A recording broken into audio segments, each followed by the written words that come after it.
Hello, my name's Andrew from Yo Farm in Bulahdelah. I'm here today with Paul Park from Soil and Water Solutions, and we're having a bit of a discussion about some of the dam aspects on this property. Paul, would you mind introducing yourself as far as what services do you provide? Yeah, thank you. Andrew explained, my name's Paul Park. I'm from Soil and Water Solutions, just a sole trader from the Maitland area. I've spent the last 30 years throughout the Hunter and sort of Great Lakes area, just working with landholders on natural resource management and farm water supply. So I look at assist farmers with the development of places, so helping them estimate and develop plans for their place as far as their water requirements go, and then looking at options for their water supply, be it pumping from creeks, bores, establishing dams and things like that.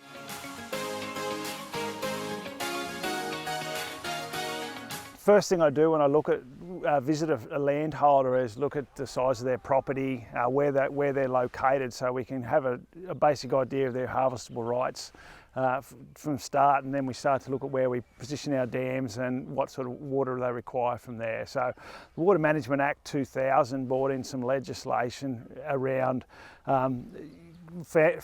landholders using water on their property without requiring licences, and a lot of that involves constructing dams on first and second order streams without requiring a licence up to a certain capacity, and that capacity is calculated using the area of the property with a multiplier factor based on that location within New South Wales. You can work out your multiplier by accessing that through the Water New South Wales website, and it's maps through each region of New South Wales that have those multipliers.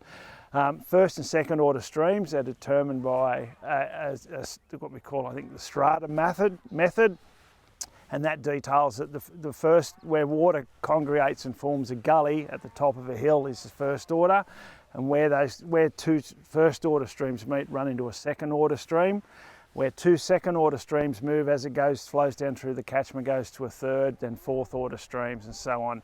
Anything after a third order, anything from a third order on, is usually defined as a river on a topo map. So we generally stay out of those areas. They generally require licensing and a lot more engineering input. When I'm moving on with a landholder and working on their property, we generally look at, when we work around that harvester rights, we're looking at constructing dams on first and second order streams. If they want to move into that licensing process and looking at bigger dams for irrigation, things like that, that's a whole separate process we get involved in with the water licensing section of Water New South Wales.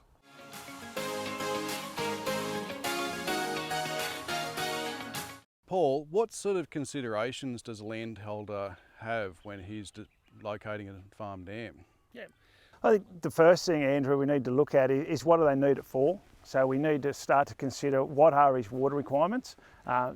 With farms, with the economy the way it is today, and farm pricing and stuff like that, we don't want to build and spend money on something that they may not get a return on, or may not provide value for the farm, or overcapitalising. So we try to work on looking at their basic water requirements they need, so stock numbers, whether there's any small irrigation, whether there's domestic use and things like that. So we start to look at those little key elements there, and from there I can determine roughly what their water requirements are. Seasonal water requirements are for their stock and domestic use, and any gardens or fruit trees and things like that.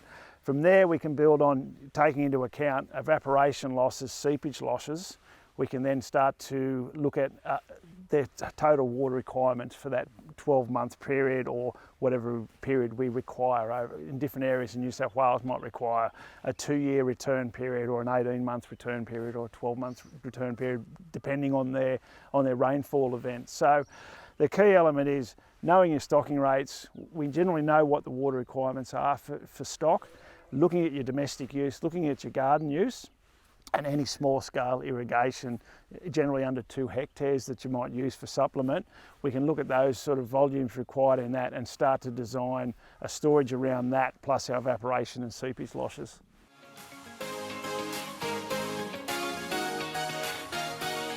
Paul, once we've determined our water requirements, within the property, what are some types of dams we could expect when we're considering the location, how they're going to differently work? We've got options on properties, and every property is different as far as what stream orders they have through the place and what their catchment looks like and what their properties look like. So traditionally we can run with hillside dams, which we have one here. They're settled on sometimes first order streams or just off first order streams. We can run gully dams, and they're generally located on first, second or third order streams, and they have a much larger catchment. Or we can use what we call turkey's nest dams, and if you have an irrigation licence out of a river or you have a bore and well, a turkey's nest dam is a four-sided dam with no catchment running into it that you can fill via pumping.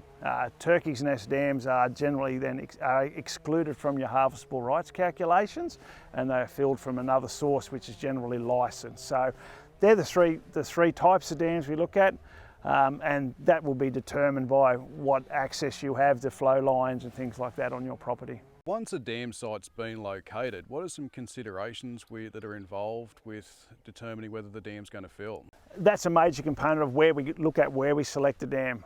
If we select a hillside dam that doesn't have a first order running into it, we've got to then look at, say, well, what is that effective catchment area above that, and will that generate enough runoff? So we may then have to look at putting contour banks to increase that catchment area. Within the North Coast area, we've generally found where you're getting rainfall between sort of 850 to 1200 millimetres a year. 1 hectare of catchment can generally bring you between 900,000 to a megalitres of water per year. Gully dams, when we're building gully dams, when they're on first and second order streams, we then can do a calculation to determine that catchment area.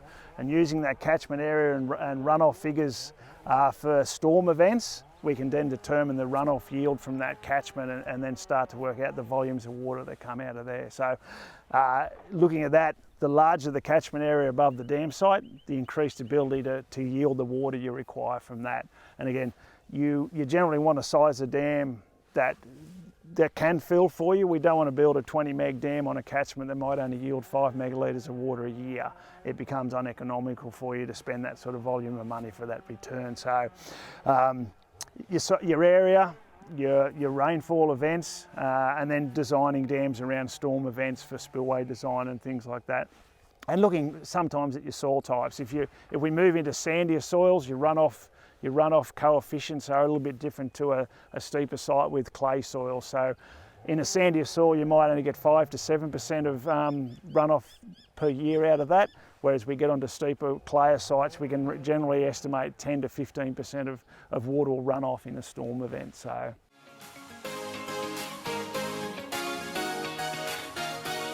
Can you talk through some of the components and challenges of construction in dam? I'll start with the components of a dam, and for people who are just starting off in rural land areas or haven't been involved in construction of dams before, there's a couple of major things we need to look at. Firstly, our embankment, the location of our embankment. The embankment generally is the wall of the dam, and generally as a minimum, we like to have 3 to 1 batters on our dams, upstream and downstream, so above and below the catchment area. We generally like our crest of our wall to be 3 metres wide. 3 metres wide allows for vehicle traffic as well as providing that area to solidly compact the wall and provide stop it from leaking. So they're the components of the wall. That material then has to be won from somewhere. So we're looking at our excavation area for our dam. We generally like that to be upstream of the wall and below our top water level. So where our finished level of our dam is going to be, if we can, we like to take all the water, all the soil out of that area so we maximise our storage for that dam. Once we've got our wall and our excavation done, we're looking at placement of our spillway. What is the spillway? The spillway is a component of the dam that once the dam is full, it takes the water from that catchment and allows us to take it back into the catchment below the wall safely. So we minimise the risk of erosion and we minimise that risk of failure of that dam. So that's a critical component of our dam wall. When we're constructing it, we generally like our spillway as a minimum to be 1 metre below the crest of the wall. That allows for a bit of surcharge of water during storm events. Wave action when we get a heavy wind. If we get a heavy wind in a storm event, we can generally, the more the water stored, you can actually get a wave in that water that hits against the embankment. So a 1 metre freeboard gives us that ability to allow for surcharge and a bit of wave action and give us that bit of protection so a dam doesn't overtop. So they're our key components of a dam, and really important to look at that excavation area, the construction of the wall being minimum 3 to 1 batters, 3 metre crest, and a safe spillway outlet. We're here at the spillway of this established dam on the property, and it's a good opportunity to talk about some of the important elements of spillways. You know, where the water goes when it leaves your dam is probably the most important aspect of dam management. Paul, can you sort of go through some of those things? Thank you. Yeah, you're exactly right, Andrew. Once the dam's full and holding water, it's basically has no retention impact again off that catchment. So any water entering the catchment has to leave that spillway, and the safety and the long-term viability of the dam relies on that spillway working effectively. So some of the things we look at in our design is understanding our storm events and what sort of volume of water comes off that catchment, and sizing our spillway so it actually takes that water at a safe rate and spills it below the dam wall without reducing the impact of erosion or minimising the impacts of erosion and potential failure. So a couple of things we look at where we're dealing in areas where we've got dispersible soils or highly erodible soils. If we're looking at a catchment above probably 20 hectares, we generally recommended that we put a trickle pipe arrangement in. A trickle pipe is just a 150 ml PVC pipe through some concrete pits. The pits are set 100 millimetres below the existing earth spillway. So once the rain stops and the water is just trickling into that catchment, it's captured through that pit, discharged below the dam wall, and allows that spillway to dry out. Because a lot of dispersible soils, if they remain wet, they become highly erodible, and if we get a follow-up storm event very quickly after a previous one, while that spillway's wet, it becomes very erosive. It's then, if they're constantly wet too, it makes it really hard to establish vegetation to give you that cover. So establishing a vegetation, having a spillway width designed for your outlet slope. There's a number of consultants, engineers and consultants who can help you understand that process and design those for you. Areas on the coast above 20 hectares where you're dealing with a dispersible like a yellow and a greyish soil that you know is going to be erosive, installation of a trickle pipe there can have a really positive impact on that ongoing management for you.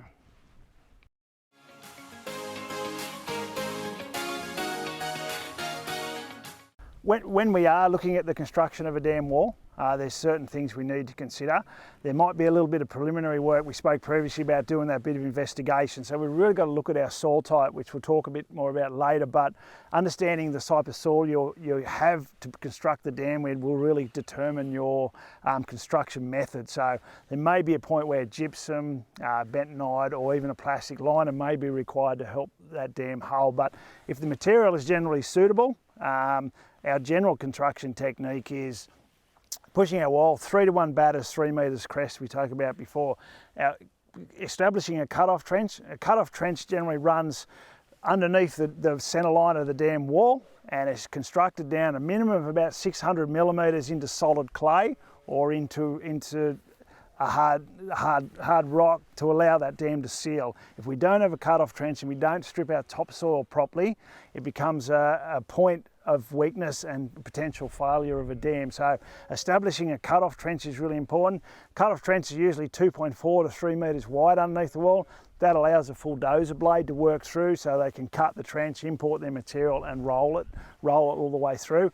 Cut-off trenches are really important. We like to lift the material generally in 150 mil maximum layers. So rip your excavation area, run the material in at about 150 mil layers, and then roll that. So depending on the material, depending on the type of dam, how we roll that, we can roll that with a vibrating sheep's foot roller or just the dozer tracks, and working on how many passes we need to achieve a compaction of somewhere between 95 to 98% is ideal compaction for a dam wall.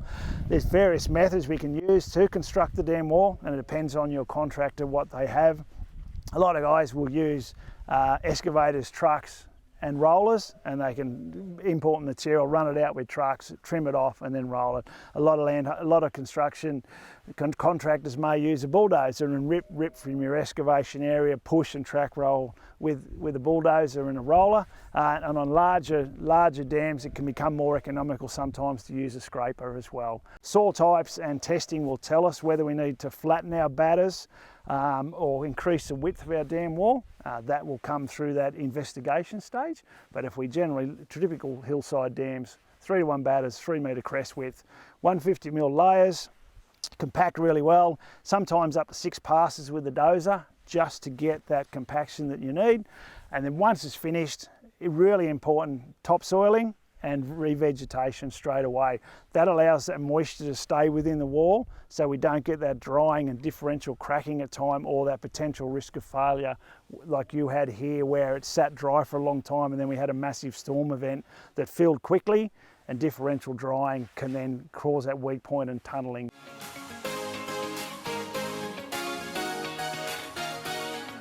You just touched on soil types and how important they are within the construction and methodologies in a dam. Can you please just go through that in a bit more detail? When we talk about soil types, I sort of break it down into soil texture and soil, just for want of a better word, the colour of soil. With our redder and our darker soils, we generally find they're not quite as dispersible or as erosive. Once we move into our sort of yellow, our sodics or dispersible soils, and our grey soils, which are sometimes mottled and have a lot of the fines leached out of them over a period of time, over hundreds of years, they're the soils that are most susceptible to failure.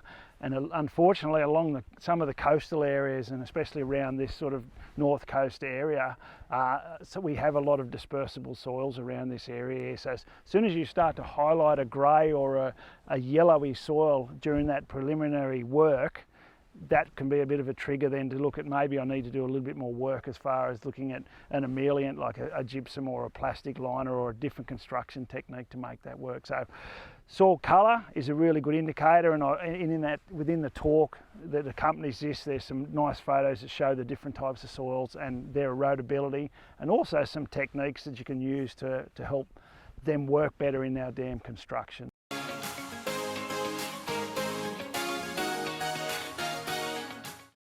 We're here at one of the established dams on the property here. We just want to talk about some of the elements of inflow and biodiversity management within a farm dam context. As far as managing your dam go, once it's constructed and well established, there's certain things we can do just to maintain the dam, reduce the maintenance cost involved in it, and just provide additional benefits for stock.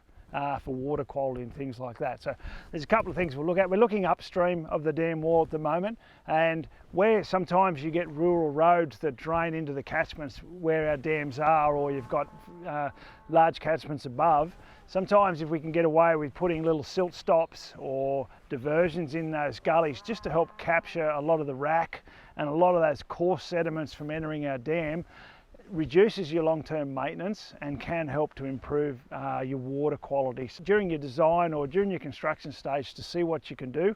This dam, on this site we're at now, we've got a little gully block. So the gully below was severely eroded with several head cuts in it, which were continually contributing sediment downstream, causing erosion issues, and then that's an issue for the health of the cattle as well, accessing through that all the time. So putting in a couple of little gully stops and flooding the head of those gullies allowed us to just improve the water quality and improve the condition of that area, and therefore the water that's entered the dam is a lot cleaner.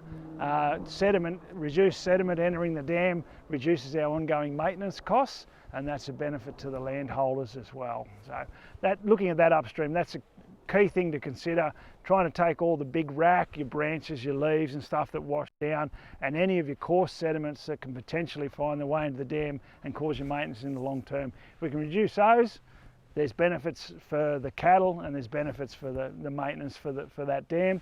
We can't reduce the clay particles, suspended particles in the soil, that becomes a really big issue, trying to slow water down to drop those out.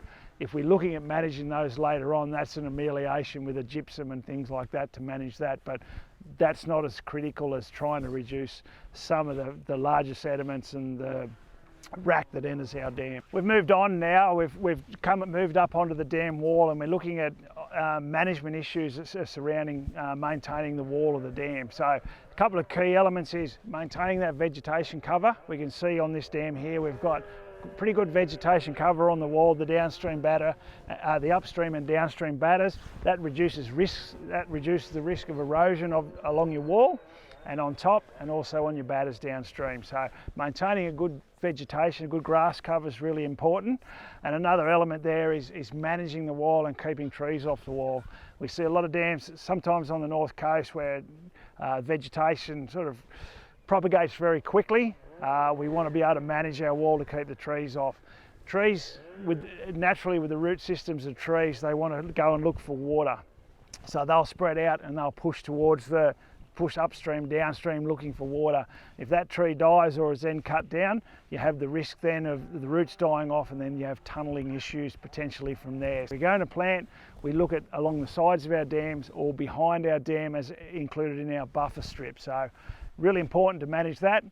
There's a lot of talk on how far downstream can we plant. There's various things depending on the various types of plants as well, but if you keep as a minimum 5 to 15 metres downstream clear, it just reduces that risk of that root spread, because roots will generally follow the drip line of a tree. So if we've got a tree right on the base of the batter, but the foliage comes over to the top of the wall, well, it's natural then that the root system will want to follow that drip line. So depending on your vegetation type, how far downstream do we manage our vegetation, those things need to be considered in that.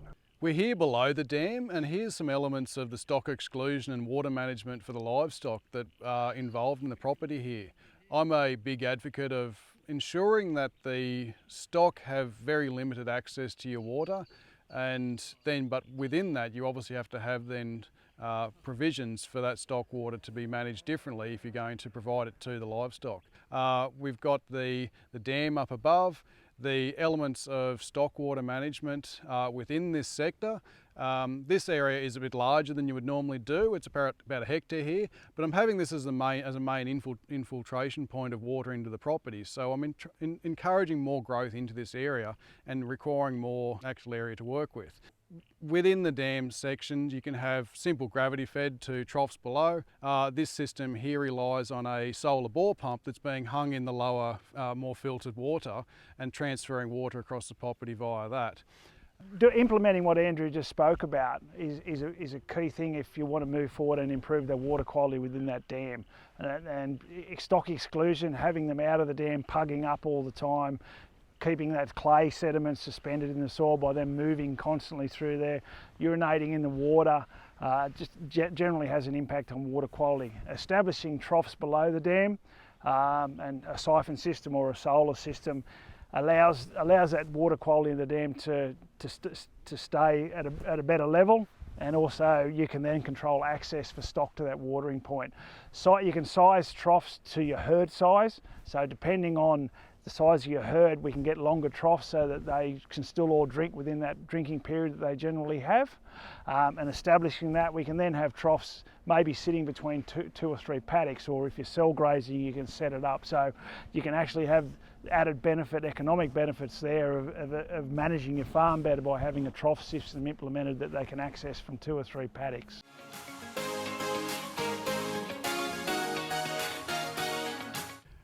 Well, thank you for your time, Paul, and is there anything else that you'd like people to consider on the takeaway from this? Yes, thank you for the opportunity to come out and have this talk today, Andrew, on your property.